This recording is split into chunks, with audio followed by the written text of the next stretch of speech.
What up, B Squad? It is your boy JB, and we are here today, you guys, with a brand new review of Married at First Sight. You guys, I know that I am behind on Married at First Sight. I haven't done Married at First Sight since before we got into the honeymoons, you guys. I will say the episode where we met the family and the friends, I just was bored with that. And then for the last 2 weeks,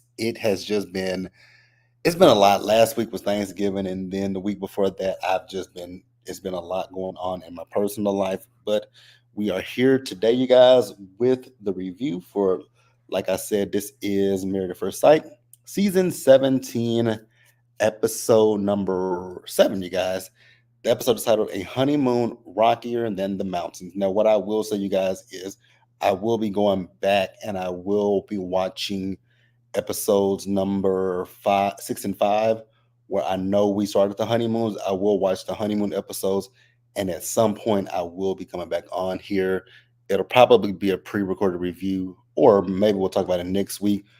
That's probably what we'll do. We'll just probably talk about it next week as we get into next week's episode when they get back home from the honeymoons. But if you guys are watching this video or any other video on the channel and you guys aren't subscribed yet, then I need you guys to do me a solid favor and stop taking me out on this date and having me pay for it at the end of it.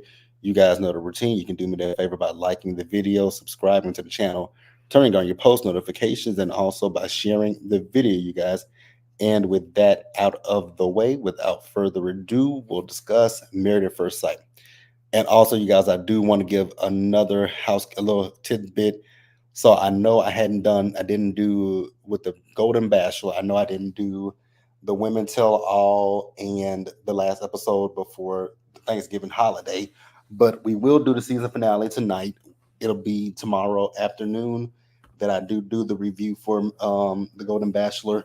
So join me tomorrow for that, and we'll discuss that.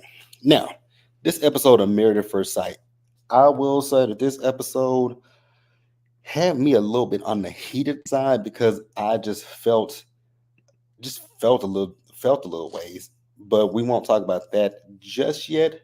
We'll definitely get into that couple as we get to them. The couples, I guess we'll just talk about just the random couples because none of them really gave anything except for Lauren and Orion. So we'll start up with Cameron and Claire. Now, Cameron and Claire, for me personally, they didn't give me much to talk about in this episode besides the fact that Cameron was trying to figure out what was going on with his ear. And, that's really all we got. Hey, Montana investor, how you doing today? But yeah, with Cameron and Claire, they're talking about how Claire is talking about how she feels like the intimacy with she and Cameron, it's growing. And I'm like, hey, if you feel like it's growing, we shall see. And they did talk about how she's felt with him. I guess they went on an excursion or something, and she felt like he kind of minimized her. So now they're talking about how they're going to be once they get back to Denver and move in with each other. Honestly, with Cameron and Claire, I still don't see it for them. I don't see them lasting. If they do last, because I really don't think that they like each other like that. Because even when we got to the dinner later in the episode, it was something that they said that kind of made me think like, is there an attraction here? Because I don't feel that there is an attraction between Cameron and Claire. So they did go to see a doctor, but I guess this person that they went to couldn't really see Cameron with his ear situation.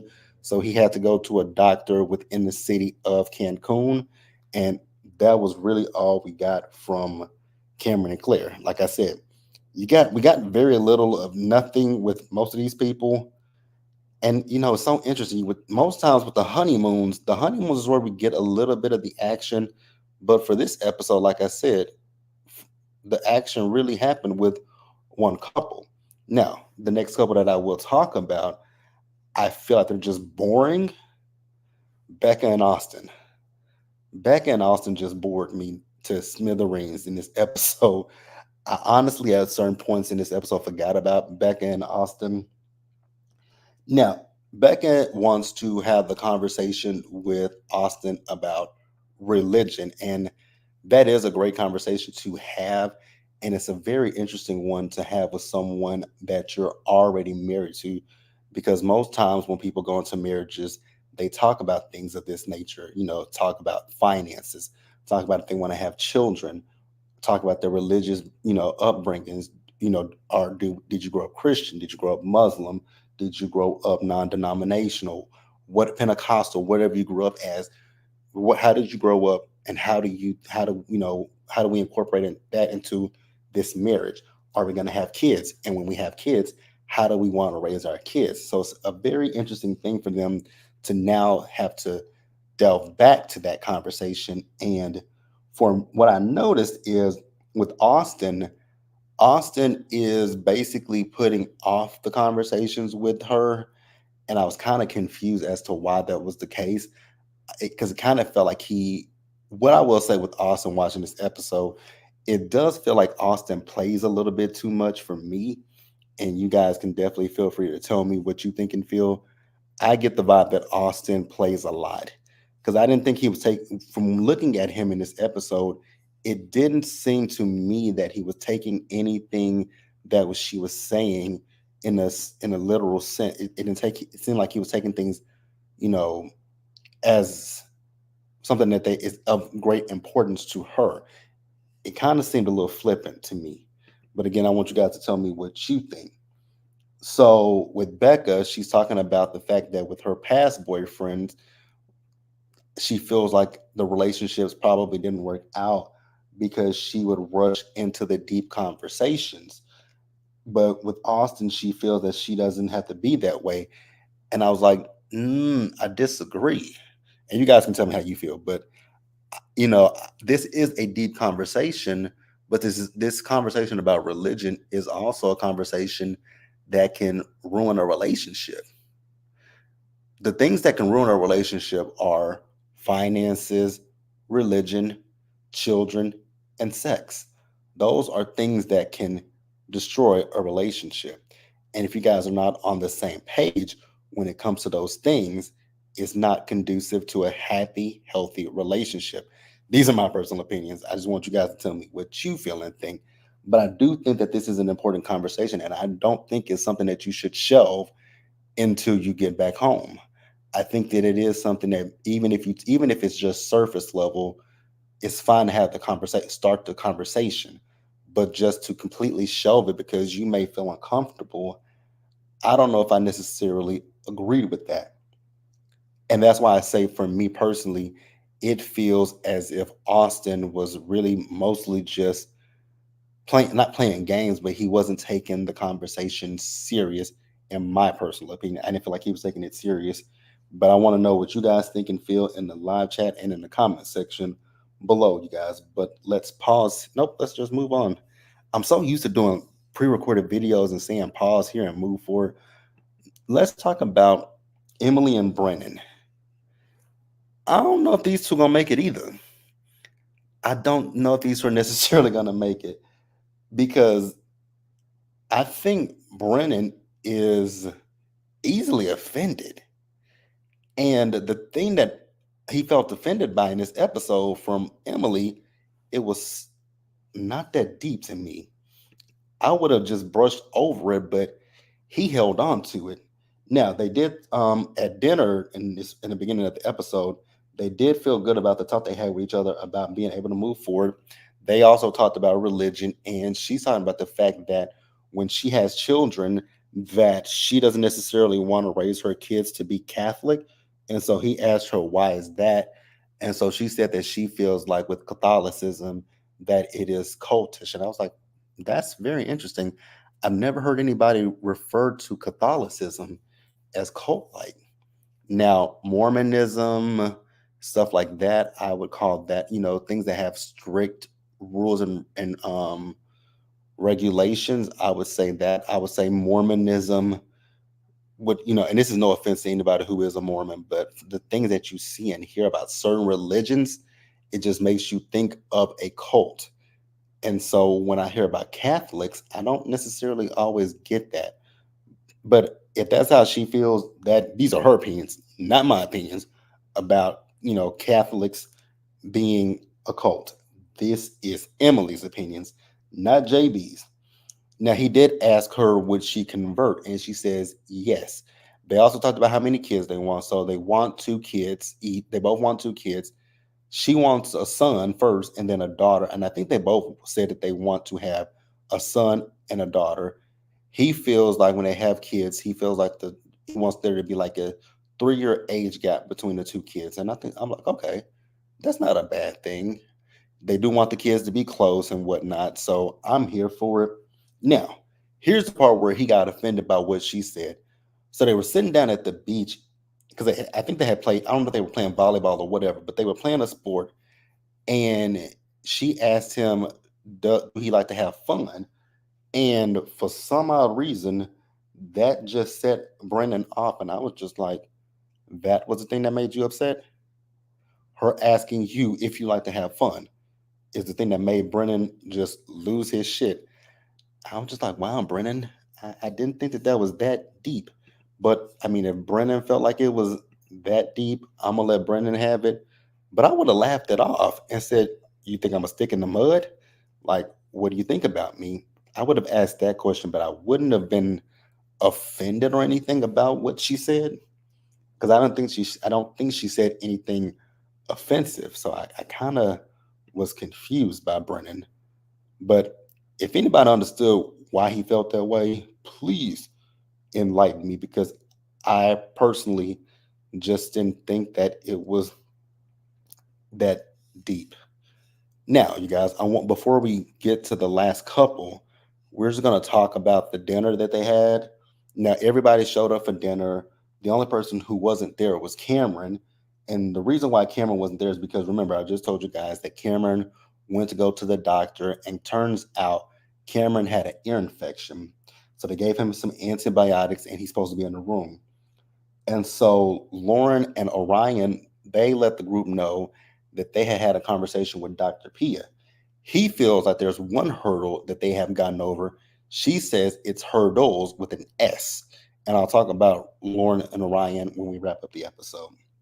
Now, each couple talked about how the honeymoon was for them.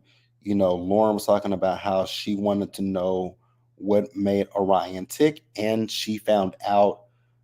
Cameron and Claire were talking about the fact that they both said that if they were dating each other, it's kind of like it sounds like to me that Cameron and Claire are saying that technically you're not typically what I would go for in a partner. And that, I mean, it's the truth for them, but it sounds a little hurtful, but that's my opinion. Becca's talking about her situation with Austin. Also, what I will say about Becca and Austin was when they were talking in the bed about, how things are going to be for them when they get back, he wasn't serious at all in that scene with Becca. And I think that that's going to be a problem for Becca is the fact that it just doesn't feel that he can be serious with her.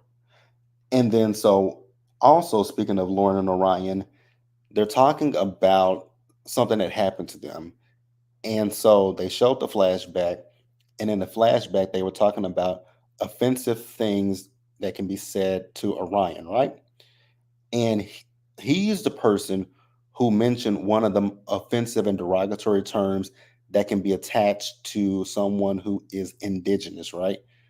And I won't say what the offensive term is, but if you guys are football fans and you guys know why Washington Commanders currently changed their names from their previous name to the Commanders, that's the slur that he said. So he said that, and what she did was she did laugh, and she said, "Oh no, I've never said that." She's like, and I don't understand why they say it. But then she looked at his face. She said, "Oh, I see it." And was it offensive to say that? Was it rude? Was it offensive to say that? Absolutely. I'm not going to give Lauren any kind of passes with that because Lauren would feel the same way he feels if someone called her any kind of negative slur or derogatory term that could be used towards us as Black people, right? The N word. You know how people love to say it to a Black woman when they get upset with black women, they call black women what? Nappy headed people, nappy heads and all that kind of stuff. So I think in the moment when she finally realized, oh my God, I did something that was offensive to him, she immediately apologized, right? And she apologized, and she said it was a crass joke, and it was a lack of consideration. And for me, what I respect with Lauren is that she noticed that eventually, and she apologized for it. But it feels like Orion is holding on deeply to that, and I'm not appreciative of that. So we'll move on to Lauren and Ryan, you guys, because this episode was really mostly about these two. Now, the episode opens up with them. He's talking to her. They're still at this dinner table, and he's talking about the fact that, for him, sex is off the table because she had sex with someone 2 months before they got married. And I'm sitting here thinking to myself, like, first of all, how does that affect you that she slept with someone else before this process? That, I mean, I know last season I gave, what's the name? I know I gave Clint and Eris the blues about that, right? But they did it 2 weeks before this process. She did this 2 months before the process, and she was engaged. So I don't really understand where Orion is coming from with this energy that he has for her, and then saying that sex is off the table. Now, you can feel how you want to feel it, but I think he was being a tad bit judgmental of Lauren. I definitely feel like he was being judgmental. And so then when she calls him on it, he starts contradicting himself. And I'm like, nah, stand on what you're saying. Because what you're saying and what you're saying to her and what you're trying to convey to her are two different things, and they are contradicting one another. And I love the fact that Lauren stood 10 toes down on what she was saying to him, right?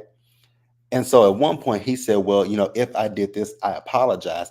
And I loved that Lauren stopped him right smack in his tracks and said, no, you're smart enough and you're intelligent enough to know not to give me that half ass apology with no, if I did this. I'm telling you, this is what you're doing. I'm telling you, this is how you're making me feel. But you're going to give me this if but apology. I was like, amen, Lauren, stand in it. I rocks with Lauren. I fucks with Lauren. That is my girl, right? So then we see them. She told him at the dinner table, she says, at this point, I would just like to eat in silence. He wanted to keep talking. I'm like, you're disrespecting her. She literally told you she has nothing further to say to you, but you want to further continue this conversation. Why not listen to the lady? And she said, you know what? At this point, the conversation is done. It's a wrap. Let's just table it. So we see them. They went to the room, and he told her, he isn't comfortable that she slept with someone 2 months before coming, before applying for this process. And so she was like, so are you trying to say that my intentions aren't pure? That's exactly what he was trying to say.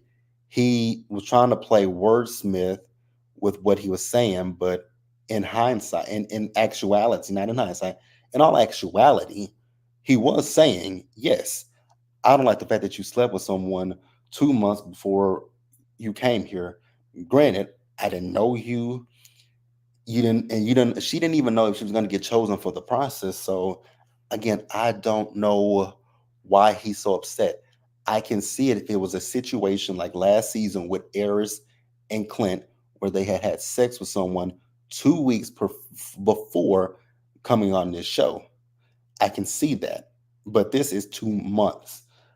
He was gaslighting the hell out of her, and I wasn't here for it.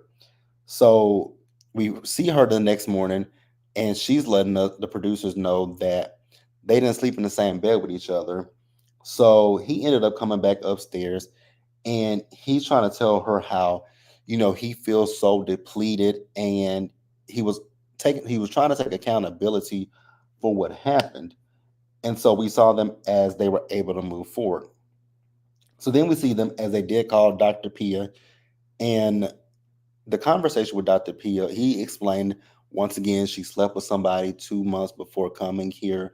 And Dr. Pia was just telling them to treat the relationship like a bank account, right? Where you have to continuously make deposits. And so that way it doesn't get empty. I was like, that's all fine and whatnot. I get what Dr. Pia was saying, but I don't necessarily know if that is going to be a good thing for this particular couple. I don't know. But I want you guys to tell me if you guys agree with Dr. Pia. At this point, I was looking at the body language. It was a body language. He did say he feel like he failed. He's saying to her that his words that he said to her, he feels as if he failed Lauren, right? And so Lauren is telling him she doesn't feel that way. But like I said, the body language was kind of speaking to me. They were close to each other, but the body language was just a little bit off. Let me know if I'm the only person that caught that. Now, at the end of the episode, he's still not over the whole comment, the offensive comment, right? Mind you, Lauren has apologized to him, but he feels as if she didn't protect him. She overheard him say that, and she told him she wanted a divorce, right? And so they got into an argument. He did tell her that, with the argument, I think this was when they were talking to Dr. Pia. He did tell her with the argument that he had to protect his mom and his sisters when from his stepfather. So I get that that was triggering. Now, what I did not like when he was talking to Pastor Cal was the conversation. Granted, I know he said when she said what she said, he felt like a minority in his marriage. I'm not going to take away from how he felt. Won't do that. But what I will say is, much like Pastor Cal said to him, I understand what you're saying, and so does she. Because at the end of the day, you guys are both minorities, but she's a black woman. There are so just like there are so many negative stereotypes and derogatory terms that can be said to someone who is indigenous. They're just as equal that can be said to us as black people. So when she said it, she knew in that moment what she said was not was not appropriate. She is trying to educate herself, but then you continuously beat down on her, and I don't like that. Like I was not a fan of that. I just felt like he was gaslighting the hell out of her because, like she said, she could write an essay and present it to the whole US of A. He wouldn't be able to get over it. And I was like, I absolutely do believe that. And it was just really frustrating me sitting there. And she was the thing that was really bothering me the most was seeing Lauren just burst out in tears. I felt so bad for Lauren. Like my heart was crying for Lauren. Pastor Cal was asking her, did she want a divorce? She said no. It was emotions that she was running off of. I do believe it was emotions, but I do believe some of it was probably things that she was probably thinking. I don't know what to think going with this couple. I just don't. I will say Orion in this episode just really pissed me the hell off. And that's the episode, you guys. If there's anything that I did miss that you guys want to discuss, feel free to leave it in the comment section below, you guys. Be sure to like the video, you guys, subscribe to the channel, turn your post notifications on, and share the video, you guys. And until the next time, please stay safe out there. Take care of yourselves. Wash your hands. Be blessed. And I will catch you guys in the next one, you guys. So, like I said, I will be alive tomorrow to discuss the Golden Bachelor season finale. And I'm about to get off of here and go and record Real Housewives of Miami, Beverly Hills, and Sisters. And those will be up momentarily. And I will see you guys later. Bye, guys.